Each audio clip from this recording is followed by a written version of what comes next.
자, 그럼 여의도 카페에서 무슨 말이? 오늘은 리워드 홀딩스 김성원 이사님과 함께 해보도록 하겠습니다. 어서 오세요. 안녕하십니까. 이사님. 아, 이사님. 축구보다 좀 짜증나셨다고. 네. 지금 방금 우라질 아니야? 뭐 저만 그런 건 아시겠죠. 네, 새벽부터 그렇죠. 많은 분들이 일어나서 보셨을 텐데, 네. 네, 뭐 기대는 안 했지만 네. 혹시나 하는 마음이 있지 않겠습니까? 이게 혹시나가 역시나가 됐어. 네, 이게 참 어떻게 저는 이게 주식장이라서 그런지 모르겠지만 우리도 어떻게 가끔 내가 가지고 있는 종목이 안 될 것 같아. 그걸 알아서도 이 희망을 걸잖아요. 그렇죠. 약간 그런 모습을 좀 보지 않았나. 좀 그런 생각도 들었네요. 시장의 모습을 어제 축구에서 봤네요. 네. 그렇죠. 네. 아, 어제 그러면 좀 일찍 주무시고 일어나서 보신 겁니까? 아니면은, 아니요, 일정은 다 그대로 소화를 하고 요새 또 이제 또 막년의 시즌이잖아요. 그래서 저는 네, 많이 먹진 않았지만 어쨌든 저 1년에 한 번씩 이제 보는 모임이 있는데 어제 또 모임을 하고 1차만 하고 네, 가서 그래도 일찍 잔다고 한 11시 잤나? 네, 그래도 뭐 나쁘지 않겠죠. 네, 4시에 일어나서 봤습니다만은 딱 어이없게 한 골을 먹는 순간 빨리 옷을 입고 가야겠다. 그래서 오는 동안에 차에서 좀 봤습니다. 그 시간에 남으셨어요? 저는 좀 일찍 나오는 편이에요. 진짜요? 네. 그럼 사무실 들렸다가 오신 거예요? 네네. 와, 시원하다. 네. 평소에도? 네. 저는 좀 아침형 인간이라서. 네. 저는 옛날에 그 고등학교 때도 이게 저희 그 중간고사, 기말고사 네네네네. 준비를 하잖아요. 그러면 보통 밤새서 공부하는 스타일인데 저는 아침 일단 일찍 포기하고 음. 아침 일찍 일어나서 4시부터 공부를 해서 이렇게 했던 것 같습니다. 원래 돈 잘 벌고 부자들이 아침에 인간이 많다? 그래요? 아침에 몇 시에 일어나? 좀 완벽한 올빼미 형이. 아침에는 꿀잠이죠. 그렇게 맛있을 수가 없어요, 아침잠이. 자, 그러면은 저희가 오늘 또 준비해주신 내용들 쭉 한번 살펴보도록 하겠는데요. 우리 푸른하늘님이 미라클 모닝을 실천하는 짹짹이. 이사입니다. 네. 근데 진짜 보면은 성공한 분들은 다 아침 인간이더라고요. 맞아요. 그 올빼미형 인간 중에 이제 성공한 사람들은 드물긴 비교적 드물긴 한가 물론 계시겠지만 네. 자, 그러면 오늘 또 본격적으로 이야기를 나눠보도록 할 텐데 이제 12월 시간이 왜 이렇게 빨라요? 12월 6일이에요 벌써. 이번 주 이제 생각보다 거래일이 얼마 안 남았습니다. 얼마 안 남았죠? 네. 근데 이제 10월 그래도 초입이기 때문에 따지고 보면은 초입이라고도 볼 수 있기 때문에 12월에 기억해야 될 또 세 가지 포인트를 준비를 해 주셨거든요. 자, 먼저 일단은 우리가 지금 코스피가 2,500을 기다리는 분들이 꽤 많은데 이게 쉽지가 않아요. 맞습니다. 어떻게 12월에 일단은 먼저 좀 하다고 보시니까 어떨까요, 솔직히? 지금은 저는 일단은 가능은 하다 여전히라고 진짜요? 보는 상황이고요. 네네. 일단 우리가 상반기 우리 시장을 좀 이렇게 잡아놨었던 여러 가지 요인들이 있었는데 하나씩 한번 보도록 하겠습니다. 네. 첫 번째가 이 달러 강세가 과연 진정이 되는지 여부가 상당히 중요했었는데 네. 115선까지 갔었던 달러 인덱스가 현재 지금 105선까지 내려왔고요. 그러면서 환율도 어제 보셔서 아시겠지만 1,300원을 깨고서 1,200원. 1,290원이네? 라는 상황을 봤습니다. 네. 그럼 적어도 이러한 부분들 달러 인덱스, 달러 강세에 의해서 시장을 눌렀었던 부분들은 어느 정도 해소가 되었다라고 봐야 되겠죠. 자, 그럼 두 번째. 네. 유가 원자재 가격이 상반기에 상당히 높았잖아요. 네. 러시아 우크라이나 전쟁, 네. 중국의 봉쇄로 인한 공급망 문제 이런 때문에 원자재부터 문제가 상당히 컸는데 대표적으로 유가 아니겠습니까? 유가가 115불까지 갔었는데 또 방금 들어오기 전에 제가 봤는데 뉴스 봤는데 올해 1월 이후로 최저치로 또 내려갔습니다. 이것도 안정됐어. 그렇습니다. 그럼 결국 이게 뭐냐면은 CPI 지표 없이도 결국은 이제 저번에 이제 7.7 네, 서프라이즈가 나오면서 나스닥 지수가 4% 네. 6%인가 그때 있었죠 그날. 네. 그러면은 이번에 12월에 나오는 물가 지표 역시도 우리가 크게 걱정할 사항은 아니라는 거죠. 자, 그러면은 또 하나 연준의 긴축 속도의 변화가 있느냐라고 봤을 때 그동안 강경한 스탠스를 취했었던 파월 의장이 이번에 연설에서는 처음으로 약간의 완화적인 비둘기파적 발언을 했지 않겠습니까? 그렇죠. 거기에도 시장이 환호를 했어요. 자, 그리고 또 마지막으로 두 가지 또 있습니다. 지정학적 리스크, 러시아 우크라이나 네, 전쟁, 그리고 뭐 중국이 뭐 대만을 침공하네 만에 뭐 이런 얘기도 많았었잖아요. 네. 근데 지금 돌아가는 상황이 러시아 우크라이나 전쟁 거의 정점을 찍고 내려오는 분위기죠. 그렇죠. 또 거기서 어디서 확인을 할 수 있었냐면은 한번 오발 사고가 났어요. 네. 예, 오발 사고가 났는데 저는 미국과 러시아가 어떻게 대처를 하는지를 봤는데 네. 바로 바이든 자다 일어나서 아니다. 아, 오발이다. 맞아요. 스스로 러시아 어. 바로 우리 아니다. 맞아. 바로 인정했어. 맞아요. 양쪽에서 이거는 더 이상 이 확산을 원하지 않는 거죠. 누구도. 그것까지는 너무 위험하다. 네. 네. 그럼 이게 뭐냐면은 이것도 거의 뭐 이제 조건 지금 물밑 협상을 하겠죠. 곧 끝나겠구나라는 것을 암시를 하고 있다라고 보여집니다. 그거 어떻게 됐습니까? 근데 이제 러시아는 우크라이나 거다라고 했는데 우크라이나 우리 절대 아니다 이랬었는데. 이거는 지금 우크라이나가 거의 이겨갔다라고 봐야 되겠죠. 오히려. 예. 근데 이제 중요한 거는 이제 러시아 내부적으로도 이게 여론이 심상치가 않은 상황이고요. 이미 중국은 러시아를 봤을 거예요. 아니, 러시아는 중국을 봤을 겁니다. 민심이 돌아서면은 어떻게 되는지를 봤어요. 그러면은 러시아는 무조건 그 정도까지는 아니겠지만 러시아 내에서도 분명히 전쟁을 반대하는 여론이 상당히 높아지고 있는 상황이에요. 이 우리가 러시아 언론을 안 봤기 때문에 모르는 거지만 결국 이런 것들을 결국 러시아로 하여금 압박을 받을 수밖에 없는 상황이고 조건만 맞는다라면은 마치 이게 지정학적 이슈는 제가 주식을 처음 배우면서 아직도 기억나는 게 뭐냐면은 지정학적 이슈는 경제는 이어서 올라왔다가 이렇게 꺾이지 않겠습니까? 하루아침 이게 안 돼요. 근데 지정학적 이슈는 딱 이게 가능합니다. 이게 하루아침에. 하루아침에 이게 가능해요. 그러니까 뒤집기 돼버려. 그렇죠. 그러니까 이게 뭐냐면은 어느 순간 우리가 자고 일어났는데 막 급등이 있어 시장이. 알고 보니까 러시아 우크라이나 전쟁이 끝냈대. 이런 일이 언제든지 발생할 수 있다라는 거죠. 근데 물론 이게 뭐 당장 뭐 될지 안 될지는 모르겠습니다만은 일단 전쟁에 관련된 부분들은 피크를 찍은 것은 맞다. 자, 그럼 마지막으로 가끔씩 이제 시스템 리스크 얘기가 나왔어요. 크레딧 스위스에 관련된 얘기들, 그리고 뭐 코인 시장이 이제 FTX 파산하고 네. 루나 사태 나오면서 코인발 리스크가 실물로 전이되는 거 아니냐라는 그런 이슈도 있었지만은 결국 이것은 다행인 것이 월가의 대표적인 어떤 뭐 골드만삭스, 메릴린치 등등 이런 대표 CEO들이 코인을 별로 안 좋아했어요. 원래 그러니까 네, 성향이 코인을 안 좋아했기 때문에 그와 관련된 파생 상품도 별로 만들지 않았습니다. 그래서 지금 보시면 코인이 막 떨어지고 있음에도 불구하고 시장은 크게 신경 쓰지 않고 있지 않겠습니까? 그래서 이 코인발 시스템 리스크도 일단은 거의 없다라고 보셔도 될 것 같고 뭐 크레딧 스위스 얘기도 많이 나오고 있으면 이것도 워낙에 우리가 과거에 이 리먼 사태 때문에 어떻게 되지 했겠지만은 역시나 많이 준비를 했던 것 같아요. 그래서 CS 바의 어떤 리스크도 일단은 우리가 크게 걱정할 필요 없다. 그럼 마지막으로 또 내년 시장은 되게 안 좋게 보셨던 분들의 가장 많이 했던 얘기가 중국 부동산발 리스크였어요. 그런데 얼마 전에 지난주였어요. 중국이 부동산 규제를 풀어주기 시작했습니다. 12년 만이에요. 규제도 풀고 그렇죠. 이거 되게 중요한 거 이게.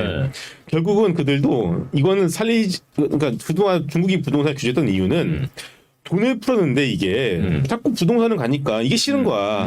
그래서 규제했던 거예요. 그런데 이거를 아직 안 되겠다 싶어서 풀어준 겁니다. 그러면은 이것과 관련된 리스크 역시도 당장 이게 뭐 튀어나올 요소는 아니다라고 우리가 봐야 되겠죠. 자, 그럼 앞서서 제가 달러 강세부터 이건 시스템 리스크까지 얘기했을 때 러시아 우크라이나 전쟁 빼고는 전부 다 이제 해결이 됐어요. 그러니까. 예. 그러네요. 그러면 이런 상황에서 시장의 상단을 막는 딱 하나는 상단을 막는 이유는 하나입니다. 경기 침체 우려감. 근데 이 경기 침체라는 단어를 이게 야 어떤 지표가 뭐 나왔어 경기 침체야 이게 안 돼요. 경기 침체라는 단어를 선언을 하거나 정의를 하는 건 역시도 뭐 미국 내에 모여 있는 여러 가지 뭐 의원회에서 그분들이 모여가지고서 의견이 모여서 이거는 경기 침체라 선을 하는데 이 타임 딜레이도 거의 1년 정도 걸리더라고요. 그러니까 이게 중요한 건 이제 경기 침체에 대한 우려감이 현재 상당히 많고 있지만 이거는 단순히 투자자분들이 우려하는 어떤 심리적인 어떤 부분일 뿐이고 지금 상황은 그냥 바닥에서 어느 정도 올라오지 않았겠습니까? 베어마켓 랠레 하는데 그 부분들이 어느 정도 일단락 되고 나서 쉬어가는 어떤 흐름에서 나오는 그런 뭐 노이즈 정도라고 저는 생각을 해요. 오늘 간밤에 PMI 서비스 PMI 지수가 조금 잘 나왔어요. 그러면서 막 터미널 8가 올라갈 거야. 폭락. 그런데 우리는 우리 시장이 중요하잖아요. 어떻게 보면 이미 이창용 은행 총재께서 힌트를 주셨어요. 0.2요. 그렇죠. 상단을 이미 막아놨습니다. 어. 우리나라 이창용 총재 그분이 저는 이번에 정말 잘 뽑았다고 생각하는데 그분이 상단을 먼저 제시를 했다는 것은 바보가 아닌 이상 미국이 따라간 것을 보고서 어떤 그런 멘트를 하거나 결정해야 되는데 선제로 했어요. 선제를 했단 말이죠. 그게 뭐냐면은 미국도 여기 이상은 안 올릴 거라고 어느 정도 얘기가 그러니까 뭐 둘이 얘기하는 게 아니라 예상을 하시고 있지 않나. 근데 이것은 비단 한국은행뿐만이 아니에요. 호주, 캐나다 등 다른 여타 중앙은행들도 뭐 미국 내에서는 터미널 레이트 올리네 많이 하고 있지만 다른 중앙은행들은 이미 상단을 정해놓고 있습니다. 이게 정말 중요한 거예요. 왜냐면은 미국도 만약 이걸 올릴 수가 없는 이유가 만약에 여타 국가들 특히나 일본이 중요한데 일본에서 국채를 팔아버리기 시작하면은 미국 국채 시장이 난리가 납니다. 그렇기 때문에 미국도 아무리 뭐 고용이 강하고 뭐 인플레 우려감 등등 얘기 나오지만 터미널 레이트를 함부로 올릴 수는 없습니다. 그래서 결국 시장은 뭐 상단을 뚫고 올라갈 거야라는 얘기는 함부로 하지 못하겠지만 반대로 적어도 금리 인상에 대한 노이즈 때문에 시장이 작살이 날 거야라고 얘기하기도 쉽진 않다. 자 그러면은 제가 그러면 자 이것만 놓고 봤을 때는 중립이잖아요. 그렇죠. 네네. 근데 왜 2,500 이상을 좀 보느냐? 물론 시기는 뭐 연말 연초를 보고 있습니다만 앞서 말씀드렸듯이 우리에게 남은 총알은 두 가지가 있습니다. 두 개. 첫 번째는 중국의 리오프닝. 리오프닝. 네. 두 번째는 러우 전쟁의 종료. 이 두 가지의 남은 총알이 있다라는 거 봤을 때, 뭐 당장 나온지 안 나올지는 모르겠습니다만은 중국의 리오프닝은 시기의 문제이고 이미 우리 시장에서 뭐 화장품, 카지노, 여행, 항공 주식들이 반응을 시작하고 시작했고, 들썩들썩이요? 네. 그러니까 이게 진짜냐 아닌지를 좀 더 봐야 되겠지만은 방향성을 놓고 봤을 때는 시기의 문제이지 중국도 열면 열 수밖에 없는 상황이잖아요. 그래서 중국발 리오프닝에 대한 어떤 총알이 우리나라뿐만이 아니라 전 세계적으로 영향을 미칠 수밖에 없는 상황이고 그 이유가 뭐냐면은 현재 중국의 저축률이 사상 최고입니다. 저축률이. 지금 여러분들 없어. 그렇죠. 미국, 우리나라 여타 국가들이 코로나로 인해서 지원금을 다 꽂아줬어요. 네. 그거 다 소진했습니다. 네. 소진했다는 내용들이 여러 지표나 뉴스에 나왔는데 유일하게 저축률이 통장에 빠방한 돈을 가지고 있는 국가가 중국이에요. 중국 사람들이 리오프닝을 통해서 돈을 쓰기 시작하면은 이 구매력 옛날 그 느낌 그렇죠. 없나? 예, 전 세계 시장을 어느 정도 끌어올릴 수 있는 버팀목은 되지 않을까. 또 금가격도 막 미친 듯이 오르는 거 아니에요? 그럴 수도 있겠죠. 예, 그래서 일단은 중국 사람들이 가지고 있는 이 소비력을 과연 어떻게 우리가 봐야 되는지에 대해서 퀘스천 마크 혹은 우리가 기대감을 가질 필요는 있다라고 봐야 되고요. 여기서 만약에 러우 전쟁이 종료가 된다라면은 물론 끝났다라고 해서 러시아에 대한 제재 그리고 뭐 공급망 이슈가 한 번에 풀리지는 않겠지만 주식시장이 가장 싫어하는 게 뭡니까? 불확실성이죠. 그렇죠. 이거 하나만 제거해줘도 적어도 심리는 어느 정도 막아줄 수 있다. 그러면은 뭐 내년에 시장이 경기 침체 오기 때문에 코스피 지수가 2,000을 깰 거야다라는 얘기를 비관론적 하시는 분들도 상당히 많습니다 지금. 근데 그럴 가능성은 현재로서는 낮다라고 봐야지 않나 싶습니다. 그래서 우리가 시장을 중립 이상의 관점으로 보실 필요가 있지 않나 저는 이렇게 보기 때문에 뭐 지수가 2,400이네, 2,500이네, 2,600이네 물론 이런 것을 좀 뭐 생각을 하는 것도 중요하겠지만은 전반적인 스탠스는 일단은 적어도 상반기까지는 빠르진 않지만 우섬차적으로 우상향하는 그림이 나오지 않을까 이렇게 보고 있다고 말씀드리겠습니다. 와, 야, 이거 그냥 그러면 뚫겠네요. 그러니까 뭐 12월이라고 저희가 한정지어서 질문을 드리긴 했지만은 뭐 길게 봤을 때 그래, 뭐 뭐. 1월, 2월까지는 계속해서 좀 이게 급등은 아니더라도 그렇죠. 그러니까 물론 12월 중순 이제 FOMC가 12월 14, 15일인가 다음 주가 있을 겁니다. 네. 그거 물론 앞두고서 또 이제 한번 이렇게 하겠죠. 아마 오늘 이제 미국 시장이 한번 보여줬어요. 살짝 뭐 지표가 그러니까 원래는 배드 이즈 굿이고 굿 이즈 배드가 된 상황이지 지금은. 그러니까 약간만 안 좋아도 노이즈가 때문에 이렇게 밀렸는데 이거는 저는 예상했어요 어느 정도는 이런 게 나올 겁니다. 앞으로 이러다 또 다른 지표가 또 좋게 나쁘게 나오면 또 튀겠죠. 반복할 겁니다. 근데 이러다가 12월 중순 FOMC에서 50bp를 확정을 짓고 네. 거기서 코멘트가 그러니까 전에는 파월 의장의 발언이 무조건 CPI 네. 고용 이거거든요. 근데 지금은 슬슬 주시장을 보기 시작했어요. 경제 시장을. 여기서 이미 스탠스의 변화가 나왔기 때문에 무조건적으로 12월 FOMC에서 50bp 올리면서 나오는 기자회견에서 뭐 터미널 레이트를 올린다라던가 뭐 너무 시장을 위축시켜주는 발언은 안 나올 것 같다. 안 나올 것 야, 같다. 가장 큰 피봇이 그거네요. 주식시장을 안 보다가 그렇죠. 이제는 본다. 그렇죠. 이게 가장 큰 피봇이죠. 그렇죠. 이제 경기 침체에 대한 부분들을 고려하기 시작했다라는 거죠. 좋습니다. 이미 그것만 보더라도 우리가 시장을 비관적으로 볼 필요는 없지 않나. 나 이사님 나오면 너무 좋은 게 정리가 그러니까요. 이거 말씀해주신 거 이제 짚어보자면은 유가 일단 잡혔고 환율 잡혔고 그리고 긴축 속도도 지금 계속 나오고 있고. 전쟁도 아직 뭐 예상하기는 힘들지만은 솔직히 스탠스는 말하면은 나왔어. 어느 정도 이제 정리돼가는 단계고 중국 12년 만에 부동산 규제 완화하고 있고 그 다음에 중국 국민들 통장에 쓰면 돈 어마어마하게 있는데 막 이제 그 출발선에서 이 총소리만 기다리고 있는 그렇죠. 거잖아요. 네. 완전. 돈딱 들고. 딱 들고 한잔해서 언제 쏴 하려고 하고 있는 거니까 그런 것까지 다 감안하면은 괜찮을 것 같다라고 이야기를 또 해주셨습니다. 깔끔하네요 진짜. 아유. 그럼 좀 더 이제 디테일하게 좀 살펴보고 싶은데 네. 섹터를 좀 이제 짚어보면 좋을 것 같아요. 이제 네. 지난번에 와주셨을 때는 어찌됐든 간에 이 정부에서 나라 돈이 어디로 가는지 요 집중해보면 좋다라고 이야기를 해주셨는데 요거는 이제 계속해서 좀 그럼요. 가지고 가는 네, 그럼요. 스탠스가 좋다고 네. 볼 수 있겠죠. 그러니까 지금 뭐 중국 국민들은 이제 저축이 높기 때문에 돈이 많지만 그의 국가들은 돈이 없는 상황이에요. 개인들은. 네. 미국 내에서도 이제는 뭐 연체, 이자 이거의 키워드가 높아져 가고 있는 상황이잖아요. 그러니까 네, 진짜. 분명히 그런 이제 경기 침체에 대한 부분들은 분명히 시장을 압박을 하긴 할 거예요. 근데 그러니까 결국 개인은 돈이 없어요. 기업은 투자를 안 합니다. 그리고 비용을 줄이기 시작했어요. 이미 빅테크들 뭐 고용 줄이고 비용 줄이잖아요.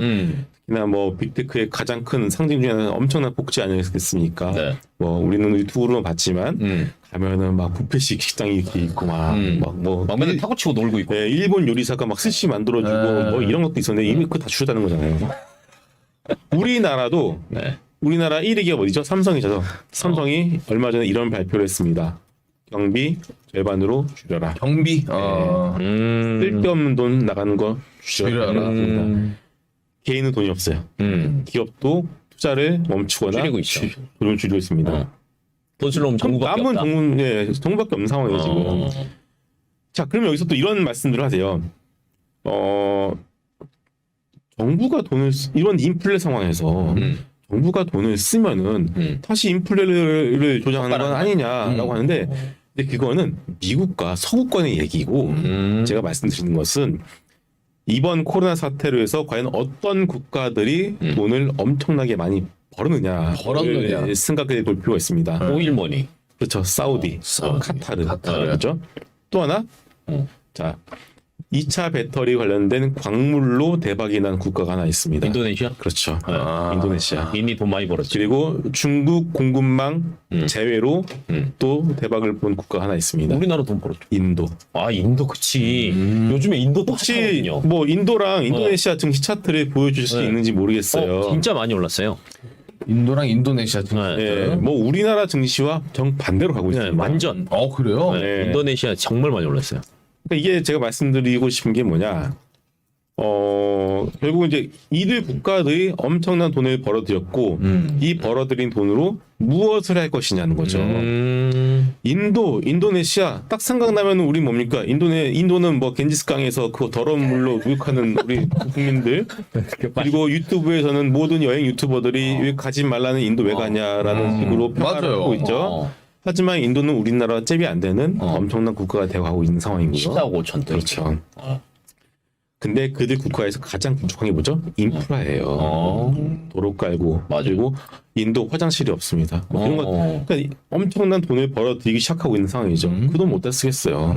인프라 투자하는 거. 그렇죠. 걔네라고 돈이 있는데 우리가 이렇게 조금 대외적으로 지저분해 보이는 거는 우리의 컨셉이야라고 갖고 갈 리는 없잖아요. 어쨌든 인프라 투자 그 개발도상국이나 신흥국에서 인프라 투자가 가지고 있는 의미는요. 우리나라처럼 우리나라는 뭐 연말에 뭐 또 예산 확보하려고 일본 뭐 멀쩡한 도로 보도블록 갈았잖아요. 그런 차원의 문제가 아니라 그들은 먹고 사는 문제, 생존의 문제이거든요. 결국은. 그리고 전반적인 경제 수준 한 단계 업그레이드 하기 위해서도 인프라 투자는 정말 중요합니다. 이번에 인도가 발표했었던 인프라 투자에 가티 샤크티라는 이름을 프로젝트 이름이 있는데 예산이 1,600조 정도 될 거예요. 이게 뭐겠습니까? 땅 파고 네. 뭐 막말로 화장실 새로 짓고 우리 진짜 이게 나이 드신 분들은 아시겠지만 7, 80년대 보면은 동네마다 쓰레기 집화장이 있었어요. 다 있었죠. 뒷골목이 다 진짜. 있었죠. 그리고 하천은 다 그 지금 복개천 이렇게 했지만 네. 그 하천에는 진짜 쓰레기 막 있었고 다 그랬잖아 어렸을 냄새 때. 나고. 예. 지금 없잖아요. 그러니까 상하수도가 너무 별로 안 좋아요. 그렇죠. 그 모든 것들이 다 인프라 투자와 관련된 부분들입니다. 결국은 전 세계 모든 돈들이 미국에서 빠져나와서 그쪽으로 갈 가능성이 있다. 야, 인도네시아 차트도 보셔야지만 인도네시아 날아가고 있잖아요. 2차 전지 배터리 그리고 리튬 광물을 통해서 돈을 엄청나게 벌어들이고 있고 인도네시아라고 뭐 그게 인도랑 다르겠습니까? 비슷하겠죠. 어느 수준 있게 차이겠지만 그리고 그들도 인도네시아도 뭐 수도 이전 한 해 만에 뭐 이런 뉴스도 있겠지만 전반적으로는 인프라 투자 쪽으로 집중을 할 수밖에 없다. 사우디 말해 뭐 합니까? 이제 모두가 네옴? 다 알잖아요. 네옴? 예, 네옴 얘기를 했다가 진짜 제가 한 3개월 좀 했었는데 결국은 네옴이 되냐 안 되냐는 우린 중요한 게 아니에요. 주식 투자에는 항상 미래에 대한 기대감을 끌어와서 현재 주가에 반영을 시키는 거기 때문에 이게 안 될 거야 나 안 해 이렇게 하시면 안 됩니다. 일단은 주가가 반응을 하고 그러면은 이게 뭐 소위 이제 정말로 이제 꿈에 의해서 가는 그런 잡테마주를 제외하고 저는 어느 정도 손을 벌고 있고 정상적인 기업이 이런 사우디나 이런 내용과 관련된 부분에서 주가 올라간다라면 어느 정도 믿어보는 것은 필요합니다. 따라가야지. 네, 따라갈 필요는 필요하고요. 결국은 제가 말씀드리고 싶은 거는 선진국 서구권에서는 정부 지출을 통해서 인프라 투자를 할 것도 없고 근데 이런 대개발성 인도네시아, 사우디 이런 크게 또 하나 있죠. 중국이 있습니다. 중국도 마찬가지거든요. 그렇죠. 중국도 결국은 이번에 부동산 규제 푼다는 것 자체가 인프라 투자 쪽으로 좀 쓰겠다는 거거든요. 결국은. 그러면은 이쪽에서 투자를 하게 되면은 우리가 어느 섹터에 집중을 해야 될지가 다시금 눈에 보이는 거죠. 야. 즉 소비와 관련, 그러니까 소비라는 키워드를 가지고 있는 것은 네. 중국 쪽에서는 찾을 수가 있어요. 네. 그러니까 이거 제가 잘 생각해야 되는데 소비라는 키워드를 가지고 있는데 우린 돈이 없어. 소비 양극화잖아요. 자, 소비라는 키워드에서 두 개를 파생합니다. 소비 양극화. 잘 사는 사람들이 쓰는 돈, 못 사는 사람들은 돈을 잘 못 써. 그럼 이 사람들이 과연 어디 살 것인가? 소비 뭐 생필품을 사겠죠. 하지만 좀 고가품이나 여행을 많이 갈까 진짜 그렇게? 이게 비싼데? 좀 참겠지. 우리가 태국 같은 거 갔을 때 옛날에 싸게 막 30만, 40만 갔을 때 지금 약간 60만, 70만이거든요. 비행가 뭐 너무 비싸요. 예. 갈까? 저는 생각보다 많이 안 갈 것 같아요.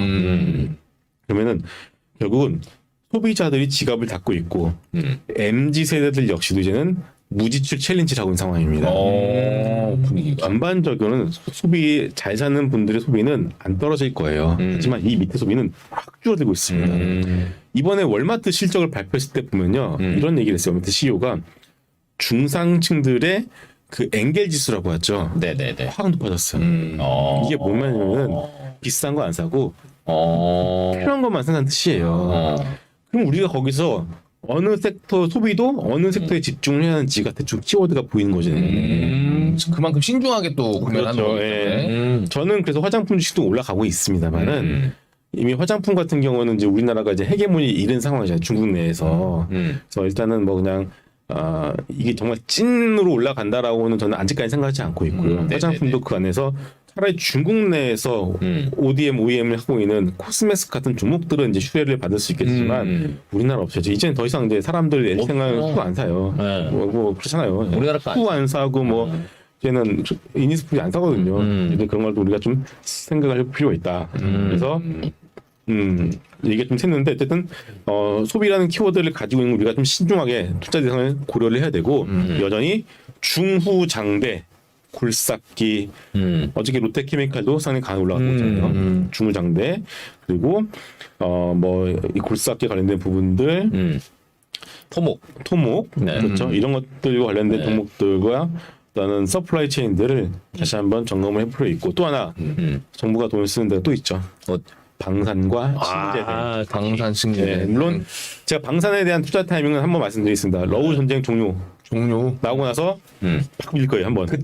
그때가 마지막으로 매수할 타이밍이다. 밀렸을 때. 밀렸더라도 유럽에서는 또 그 다음에 살 거 아니야. 계속 사죠. 네, 왜냐면 이미 한번 겪었기 때문에. 이미 지금이 이제 전 세계적으로 이제 블록화 되어가고 있고 이제는 보호무역주의에다가 너네 우리 이것이 러시아 우크라이나 전쟁이 끝난다라고 바뀌지는 않을 거예요. 네. 결국 이 방산 국방력에 대한 중요성이 이번에 너무 여실히 드러났습니다. 맞아요. 그렇기 때문에 결국 이 국방력에 대한 부분들은 당장 우리나라도 얼마 전에 윤석열 대통령이 국방비를 더 증액하겠다라는 얘기 했잖아요. 이건 비단 우리나라 문제만 아니기 때문에 러우 전쟁 종료로 인해서 센티가 살짝 깨지면서 방산주들이 무너진다. 그때가 저는 매수를 충분히 해볼 수 있는 그런 타이밍이다라고 생각하고 있고 또 하나 신재생. 예, 특히나 저는 그 안에서도 풍력을 좀 보고 싶어요. 풍력 그 중에서도 풍력. 우리나라 언론들이 풍력을 보는 시각이 좀 달라졌습니다. 네, 그리고 전 세계적인 어떤 그 풍력 주요 업체들이 우리나라 울산 쪽으로 많이 오고 있어요 지금. 그래서 풍력과 관련 종목들도 저는 지금부터 거의 저는 이게 좀 맞는지는 모르겠습니다만은 풍력이 지금 2차 전지 섹터의 과거에 좀 초입부분 같아요. 탄력 대세 상승에. 그래서 이거를 좀 예의주시를 하지 않을까, 좀 봐야 되지 않나 싶습니다. 그래서 다시 한번 정리하자면은 정부 지출에 기대고 있는 수혜를 받을 수 있는 업종의 중심에 우리가 집중을 해야 되고 인프라 투자 그리고 신재생 방산 이쪽이고 그리고 소비와 관련된 부분들은 소비는 양극화다. 그 양극화라는 키워드를 가지고서 우리가 투자의 포인트를 잡아야 되고 어설픈 이런 중산층과 서민을 대상으로 한 소비 섹터는 조금 우리가 한번 좀 피하는 게 나아요. 피한다기보다는 한번 좀 더 좀 예민하게 보자, 신중하게 보자 이렇게 정리를 하겠습니다. 네. 그리고 또 하나의 팁을 알려주신 거는 방산 관련해서는 러우 전쟁이 끝나고 나서 한번 쫙 밀릴 텐데 시원하게 빠질 그때가 거야. 좀 그래도 괜찮은 포지션이 아닐까. 근데 이제 그런 거는 어떻습니까? 방산이 이제 예전에는 약간 좀 재미없는 종목이었잖아요. 네. 그걸 뭐 북한에서 미사일 하나 쏴야 그때만 살짝 오르고. 근데 앞으로는 그 과거와는 분위기가 조금 다르게 갈까요? 그렇죠. 아무래도. 그러니까 방산이 지금 우리나라 내부적으로도 애널리스트 분들 보면요 방산에 대한 스터디가 별로 안 돼 있는 것 같아요. 보고서 그러니까 지금 보면은 방산에 대해서 그냥 기존에 그 업종을 밸류했었던 잣대로만 이제 들여다 보다 보니까 목표가도 제대로 잡지 못하고 있고 이게 마진이 얼마나 나올지도 모르기 때문에 그러니까 쉽게 말해서 한 번도 안 해본 길을 지금 가고 있는 상황이에요. 원래 방산은 뭐냐면은 그냥 내수지였어요. 맞아요. 우리나라 국방부의 세상에서 내수지였다가 이번 처음으로 수출된 거야. 근데 이게 수출주의인데 이 방산이라고 가지고 있는 어떤 특징상 정치적인 영향력이 워낙 크다 보니까 그렇죠. 밸류에이션을 하기가 되게 어려운 거야 지금. 될 것 같은데 안 되고 안 될 것 같은데 되고 이런 상황이잖아요. 그래서 좀 어렵습니다만은 어쨌든 큰 그림에서 저는 이제 방산이 한번 수출을 뚫었다라는 것은 그와 관련된 레퍼런스가 차곡차곡 쌓여가고 있고 수출했던 국가로부터 방산 AS가 더 크거든요. 사실 그 돈이 더 많이. 그럼요. 예. 이게 부품 하나 없으면 전투기 하나 못 띄워요. 예. 그렇다고 해서 뭐 용산 뒷골목 가가지고서 만들어놨다고 혼나잖아요.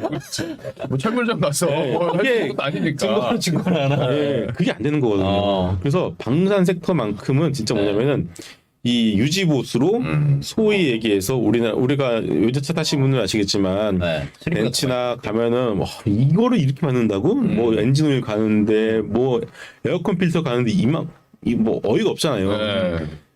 그거의 배 이상의 소위서 뒤통수를 이렇게 야 워런트 끝나면 끝이지. 그렇지. 그래서 보증.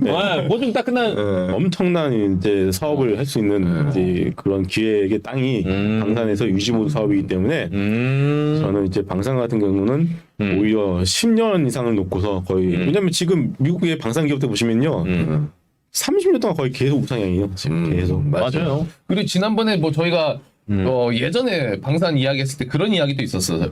그 특히나 다른 것도 아니고 방산 같은 경우에는 한 번 살 때 이거 한 번 써보고 별로만 바꾸지 뭐 이게 잘 안 된다고 되죠. 하더라고요. 못 바꿔요? 네, 왜냐면 한 번 그거를 쓰기 시작하면 뭐 예를 들어 뭐 탱크를 하나 사도 거기에 이제 탄도 계속 그걸로 써야 되고 하니까 한 번 들어가면은 다 들어가요. 말씀해주신 것처럼 기간 자체가 굉장히 장기로 간다고 하더라고요. 네.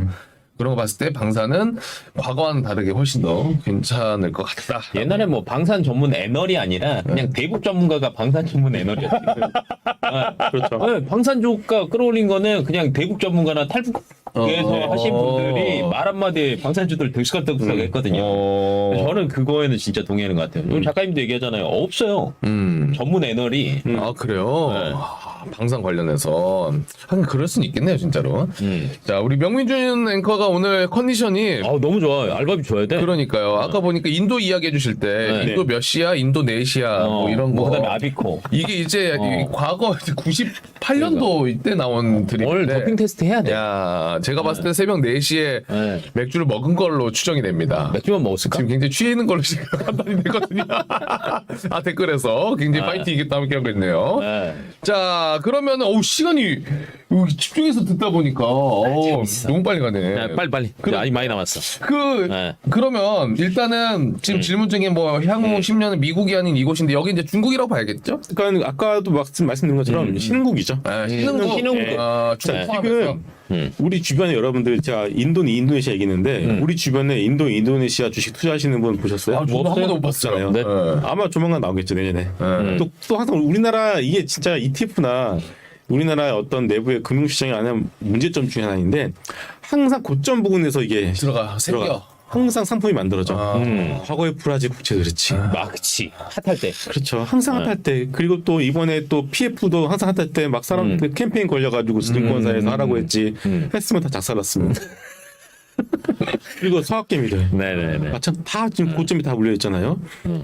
근데 지금 인도네시아 없어요 지금. 저는 이게 되게 중요하다 생각합니다. 그래서 향후 10년은 그러니까 제가 오늘 말씀드리고 싶은 가장 중요한 것 중에 하나가 그간 미국 나스닥 중심의 10년 상승을 이끌었던 것은 애플의 아이폰이었어요. 스티브 잡스가 2007년에 뒷주머니에서 아이폰을 꺼내면서 시작했잖아요. 그게, 검정색이 올 거. 그게 2007년이었어요. 2007년. 그리고 본격적으로 아이폰 시장이 확산되기 시작한 초입이 아이폰 3G, 3GS가 도입된 시기가 제가 썼던 겁니다. 예, 그때가 2008, 2009년이거든요. 나스닥 시장이 닷컴 버블 끝나고 나서 10년의 박스권 상단을 뚫어낸 때가 2012년이었어요. 다시 말해서 그때부터 어떤 일이 있었냐. 그 전에 스티브 잡스가 스마트폰을 발표를 했고 하지만 아직까지 시장에서는 블랙베리가 커티 잡하는 부분을 고수하면서 이게 맞네 했던 시기예요. 근데 여기에 나스닥 고점을 뚫어내면서 어떤 현상이 있었냐. 시장이 바뀌어버렸죠. 그렇죠. 삼성이 뛰어들었습니다. 삼성이 뛰어들면서 본격 스마트폰 시장이 터지면서 빅테크들이 그때부터 날아갔던 것이 몇 동안. 얘기 나옵니다. 그 10년이 이번에는 마무리가 된 거예요. 마무리가 어떻게 됐냐? 코로나 터지면서 이상급등이 나오면서 거품이 만들어지면서 이제 마무리가 된 겁니다. 향후 10년, 저는 향후 10년 동안에는 나스닥은 안 될 것 같아요. 빅테크들이 이번에 찍었던 고점은 아마 다시는 10년 동안에는 닷컴 버블 때처럼 아마 달성하지 못할 가능성이 크다. 이미 그것을 감지하고서 워렌 버핏도 최근에 아시아 시장에 대한 투자를 늘리기 시작했습니다. 그래서 자, 그러면 우리는 지금 다들 이런 생각도 많이 하시더라고요.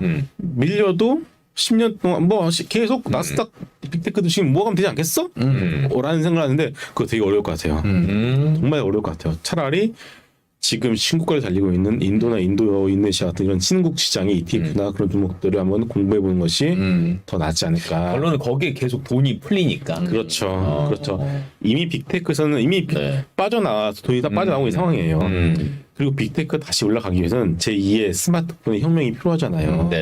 근데 그게 결국 못할 수 있는 게 자율주행, 로봇, 뭐 이 정도 아니겠습니까? 메타버스는 아닌 것 같고요.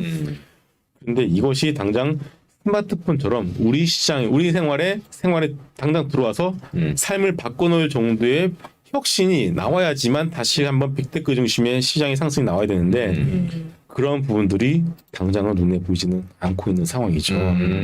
그래서 일단은 향후 10년간은 10년인지 모르겠으면 향후 최소 몇 년은 신국 중심의 그리고 소위 가치주 소위 뭐 PBR이 높고 퍼가 낮은 그런 남들은 아무도 쳐다보지 않는 그런 가치주 중심의 시장이 아마 좀 진행이 되지 않을까 이렇게 저는 생각하고 있고요. 한국 주식에 대한 패배주의가 상당히 만연해 있습니다. 우리나라 주식 안 돼. 올해 투자해봤자 삼성전자 빼고서 장기 투자한 거 다 망했어. 라고 하는데 항상 그렇지만은 이 역발상이 필요할 것 같아요. 역발상. 포스코는 이제 최광회사에서 네. 2차 전지 소재 완전히 핵심이 바뀌었죠. 되었습니다. LG전자는요 스마트폰을 포기하고 전장 사업에서의 어떤 핵심이 되어 가려고 노력을 하고 있어요.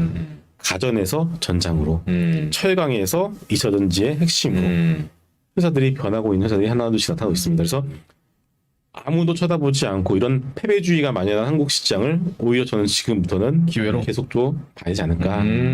왜 그때 이렇게 싸졌었구나 포스코가 LG전자가 그때 샀으면은 대박이었겠네라는 생각을 우리 지금 재벌집 막내 아들 보면서 느끼잖아요.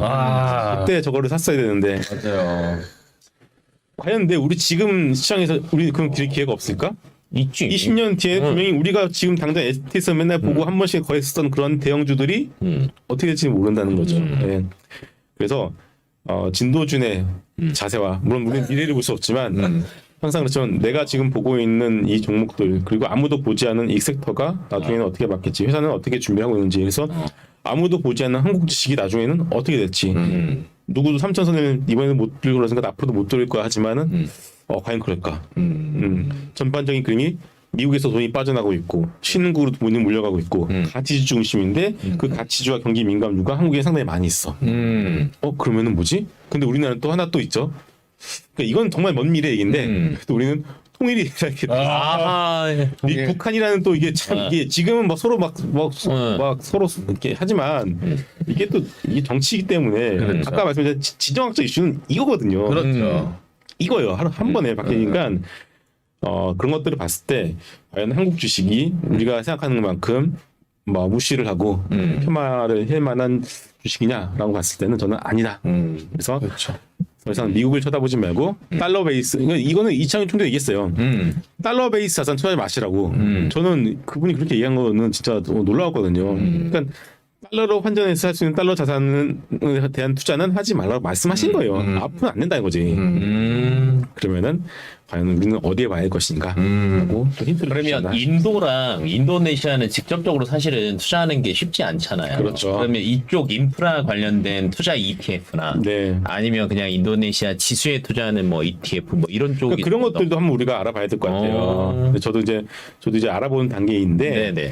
일단은 우리가 시장에서는 일단 굴삭기 관련된 종목들이 많이 올라갔잖아요. 네, 많이 올랐죠. 그 제 아시는 지인도 오랫동안 지인인데 그 현대두산 인프라코에 다니고 계십니다. 네네네네. 이번에 인도네시아 법인을 새로 만들었대요. 그래요? 이거 꿀팁이다. 그 법인의 법인장으로 이번에 처음 나가셨습니다. 네. 이제 그래서 지금 가족들은 내년에 가고 본인은 이미 지금 가서 준비를 하고 있어요. 그건 시사하는 바가 있겠죠. 왜 그렇죠. 인도네시아 법인을 새로 만들었을까? 그리고 대창 단조라는 회사도 있습니다. 그 굴삭기에 보면은 밑에 무한궤도 있잖아요. 거기에 들어가는 부품을 납품하는 회사인데 대창 단조 역시도 이미 인도에다가 법인을 만들었어요. 그래서 내년부터 매출이 나오는데 물론 그때 주가가 올라갔었지만 왜 이런 회사들이 글로 가서 이런 것들을 준비를 하고 있을까라는 것도 우리가 봐야 되겠죠. 그러니까 우리나라 시장을 보려면 그런 기업들 위주로 그렇죠. 보고 아니면 그 시장들도 공부를 해보는 시기를 가져라. 맞습니다. 네. 네. 근데 그 명민준 앵커가 그런 질문이 있네요. 인도나 인도네시아는 주로 건설기기나 전력 인프라 이런 거를 자국 기업을 먼저 좀 밀어주지 않을까라는 불안감도 있다. 근데 아시겠지만 자국 기업들도 분명히 있겠죠. 그 수요가 과연 못 따라가지. 네, 정말. 네, 못 따라갑니다. 네, 못 따라가지. 네, 이미 그 캐터필러 CEO가 컨퍼런스 콜에서 얘기했어요. 네, 내년 4분기 실적도 좋을 것 같다. 내년도 더 좋을 것 같다라고 얘기했기 때문에 기술이 안 돼. 그렇죠. 뭐 네, 비교하자면. 기술이 안 돼. 어쨌든 돈은 있는 상황이고 그리고 지금 우리 자국 기업이 거기 가서 법인을 설립했다는 거는 전혀 아무 커뮤니케이션 없는 상태에서 뜬금없이 그렇기는 쉽지가 않잖아요. 상식. 당연하지 뭔가 사업성이 있으니까 있으니까 지금 거죠. 시기에 투자를 한 거지. 맞아요. 네. 예를 들어 제가 갑자기 좀 부산 내려갑니다. 그래서 왜? 그냥 뭐 일이라도 좀 해볼까. 근데 뭐 그냥 가지는 않잖아요. 일이 있어. 이렇게 물어보는 거겠지. 어떤 어느 정도 조금 뭐가 있을 때 그게 이제 가능한 건데 네. 뭐 정확하게 저희가 뭐 맞다 아니다를 확신할 수는 없지만은 예측은 어느 정도는 스스로도 해보시면 좋을 것 같다는 생각이 듭니다. 나는 이것도 너무 궁금해. 그러니까. 요즘에 농업 관련주 얘기하시는 분이 거의 없거든요. 그러니까요. 근데 스마트폰을 아까 이야기해 주셨는데 네. 비슷한 느낌으로 스마트팜. 왜 그래? 저는 이거 여기도 진짜 궁금해요. 제가 과거에 스마트팜 요거 한번 같이 방송하면서 굉장히 재밌게 이걸 들었거든요. 그러니까 이게 그 우리나라에는 관련된 기업들이 많지는 않은 게 사실이에요. 사실인데 결국은 그 왜 중국과 인도는 식량을 본격적으로 올해부터 비축을 하기 시작했냐. 이 여러분들이 중국 식량 비축, 인도 식량 비축 이렇게 이 키워드로 구글에서 검색을 해보시면요 이미 뉴스가 많이 나와 있습니다. 식량의 무기화. 네, 그러니까 무기화도 있겠지만은 내년에 식량에 대한 부분들이 그러니까 무기화가 될 수도 있고 모자랄 수도 있다라는 거죠. 그 제가 얼마 전에 인터스텔라라는 영화를 다시 봤거든요. 명작이죠. 그때는 몰랐는데 물론 어려운 영화이기도 하지만 그 주인공의 직업이 농부예요. 근데 그 직업 농부인데 과거 직업이 우주 비행사였어요. 왜 우주 비행사가 농부가 됐지? 라는 그 배경을 제가 한번 보니까 지구가 황폐화되면서 농부가 최고의 직업이 된 거예요. 그 영화의 배경 설정이. 맞아. 이게 비단 이게 뭐 지금 당장은 아니겠지만 이 농업 관련된 부분들이 앞으로는 상당히 뜰 수 있는 사업이 될 수도 있겠구나. 왜냐면은 네. 먹고 그러니까 중국도 그렇고 인도도 그렇고 점점 무기화를 시켜가고 있고 이 식량 위기에 대해서 대응을 하고 있다. 그거는 우리는 지금 솔직히 먹는 문제에 대해 고민을 안 하잖아요. 그렇죠. 사실 근데 우리가 뭘 믿고 중국과 인도 같은 나라도 준비하고 있는데 우리는 뭘 믿고 이렇게 대비를 안 하나? 라는 생각도 들더라고요. 그치, 사실은 우린 다 수입해서 먹는 그렇죠. 물론 이제 뭐 이렇게 생산도 자체적으로 생산도 하지만 쉽지는 않은 상황이고 그리고 전 세계적으로 농업에 종사하시는 분들이 이제 연령대겠지만은 많이 돌아가셨어요. 그렇죠. 그리고 우리나라도 많이 돌아가셨어요. 그리고 우리나라는 농업 연령인구가 60에서 27세 하여튼 뭐 엄청 나이가 많으시는데 여기서 이 밑에까지 갭이 없어요. 아예 그냥 없어요. 그냥 텅 비었어요. 맞아요. 이분 돌아가시면요 할 사람이 없는 거야. 맞아요. 그러면 이거를 뭘로 대체할 것이냐. 이번에 존 디어가 방향을 제시했습니다. 자율주행 트랙터. 이번에 그 내년 초 CES에서 55년 만에 처음으로 첫 기조 연설자로 농기 업체인 디어의 CEO가 기조 연설을 합니다. 그러니까 그것도 엄청 신기해. 네. 그러니까 이제는 농업이 자율주행 트랙터와 여러 가지 혁신을 통해서 우리가 생각했었던 그런 뭐 1차 산업에서도 벗어나서 1차 산업의 농업이 순식간에 4차 산업으로 가는 그런 혁신의 어떤 그런 시작이 아마 내년부터 되지 않을까. 이미 디어는 1조 원 이상 갖다가 AI 기업 자율주행에 투자를 했더라고요. 그래서 그거 관련된 기업도 우리나라 같은 경우는 대동이라는 기업이 있는데 대동도 좀 빠르게 패스트 팔로워를 보면서 디어 하는 걸 그대로 따라하더라고요. 보니까 디어 하는 거 디어가 스마트팜인데 해 자율주행해 따라해 뭐 자율 제초제 그 로봇 만들어 똑같이 따라해. 근데 거기에 더해서 전동 바이크까지 만들고 있는 상황이기 때문에 대동 같은 기업들이 최근에 주가가 바닥에서 살짝 올라오는 상황에서 대동 저는 이제 탐방 가봤는데 그 양재 있거든요. 가보시면요 그 안에 5층에 스마트팜이 이만한 게 있습니다. 진짜. 어때요? 신기하죠. 예, 그러니까 내부에서 그냥 내부에서 조명이랑 뭐 이런 그러니까 그걸 수직 농장이라고 하죠. 이렇게 겹겹이 싸가지고서 그러니까 그런 것들도 상당히 준비를 많이 하고 있고 그리고 이번에 엔싱이라는 회사가 비상장인데 이제 곧 상장할 것 같아요. 엔싱 그것도 수직 농장을 하는 회사인데 상당히 투자를 많이 받은 상황이고 결국 에그테크 관련된 부분들이 비상장과 그리고 상장사에는 대동 같은 기업들이 저는 지금은 주가는 별로 아무도 주목을 하고 있지 않습니다만은 내년에는 상당히 큰 기대를 하고 있는 상황이다. 정말 새로운 먹거리가 될 수도 있고. 맞습니다. 네. 맞아. 근데 진짜 이상이 얘기해 주신 것처럼 그 농업 관련해서는 뭐 종류를 불문하고 사실 우리의 윗세대 완전 할머니 할아버지 세대에서 정말 주력으로 하셨던 건데 그 가운데가 텅 비어 있고 저도 저희 할머니가 계신 마을을 가보면요. 깜짝 놀라긴 했습니다만 그 마을에 이제 어르신들이 이제 돌아가시면 거기 이제 젊은 사람들이 들어가진 않잖아요. 워낙 외진 곳이니까. 네. 근데 그분들이 농업을 하셨던 논과 밭에 카페가 들어옵니다. 요새 카페들 많아. 와, 그러니까 논과 밭이 없어지는 거예요. 개인의 논과 밭도 점점. 그런 분위기로 봤을 때는 우리가 점점 더욱더 이런 이렇게 식량 관련해서 수입의 비중이 그럼 더 늘어날 수밖에 없어요. 그렇죠. 그럼 아주 추후에 뭔가 문제가 생겼을 때 이 수입이 안 되면 이 난리 나는 거지. 그럼 우리 내부적으로 우리도 자급자족하자. 문제가 생겼을 때 이 수입이 안 되면 이 난리 나는 거지. 그럼 우리 내부적으로 우리도 자급자족하자. 근데 할 사람이 없어. 그럼 누가 해? 자율주행 돌려야죠. 24시간 돌려야죠. 제가 요즘에 최근에 그쪽 관련된 아시는 분들이 많은데 정부에서도 스마트팜 쪽으로 돈을 굉장히 많이 풀고 있고요. 지방 지자체 단체에서도 젊은 친구들이 예를 들면 지금 수산 MC 정도 나이에 뭐 전라도 어디 내려간다고 하잖아요. 한 3억 나와요 대충. 그래요? 스마트팜 하라고. 그것도 거의 무이자 형식. 그래요? 네. 그러니까 지금 우리 뭐 유튜브 보면은 그러니까 젊은 나이 부자가 대신 자영업자분들 많잖아요. 네. 근데 아직까지 그 중에 농부 분들이 없어. 나오겠죠. 언젠가 근데 나오겠죠. 의외로 알부자들만 굉장히 많습니다. 네.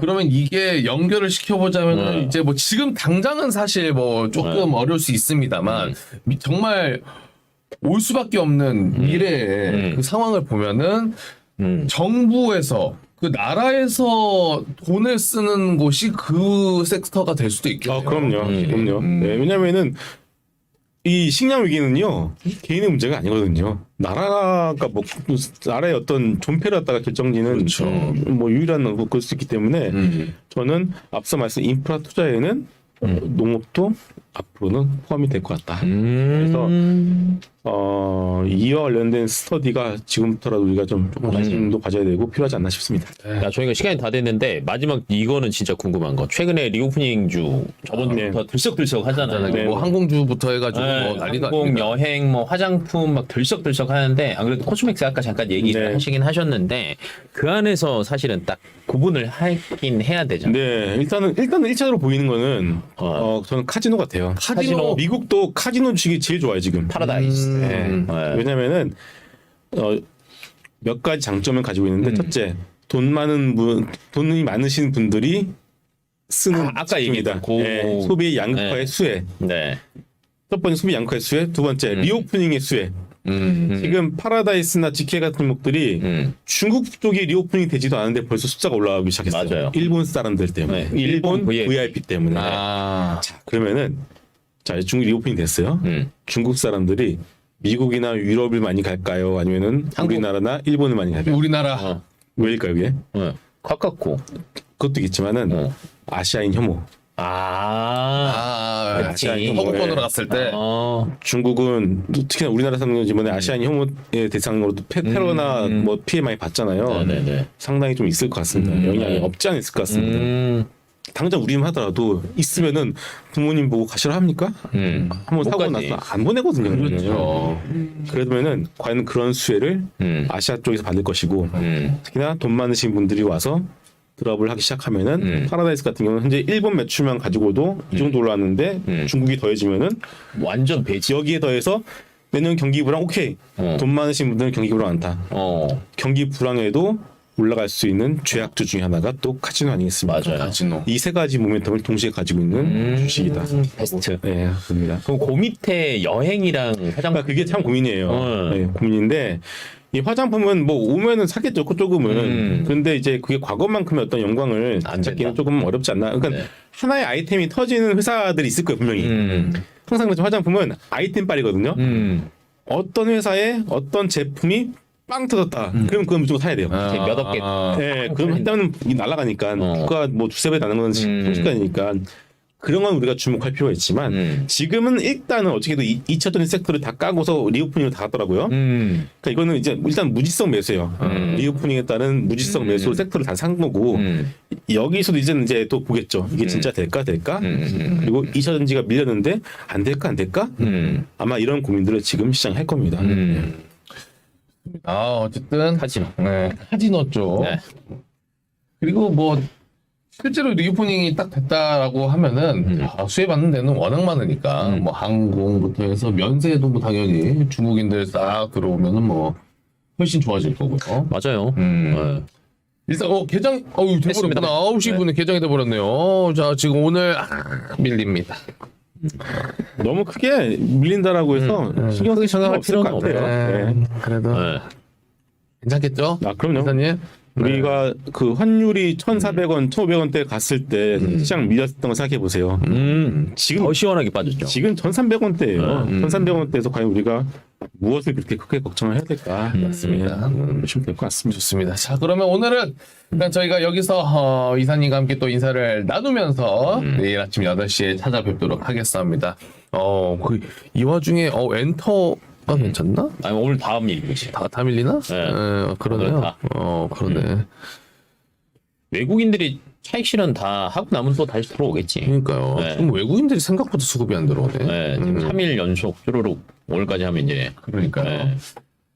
자, 그러면은 외국인 수급을 저희가 좀 바라면서 오늘 클로징은 영어로 좀 함께 하도록 하겠습니다. 영어로 한다고? 굉장히 오늘도 함께 해주신 여러분 굉장히 땡큐 드리고요. 투모로우 모닝 8 AM에도 저희가 함께 할 예정이니까요. 네. 투모로우에도 많은 시청과 관심 그리고 subscribe and like 구독과 좋아요죠. 많이 나 부탁드리도록 내가 부끄럽다. 하겠습니다. Why? 한마디 영어. 바이바이. 이렇게 이사님 굉장히 감사합니다. 자, 그럼 저희는 내일 아침 8시에 찾아뵙도록 하겠습니다. 오늘도 함께해 주신 여러분 대단히 고맙습니다.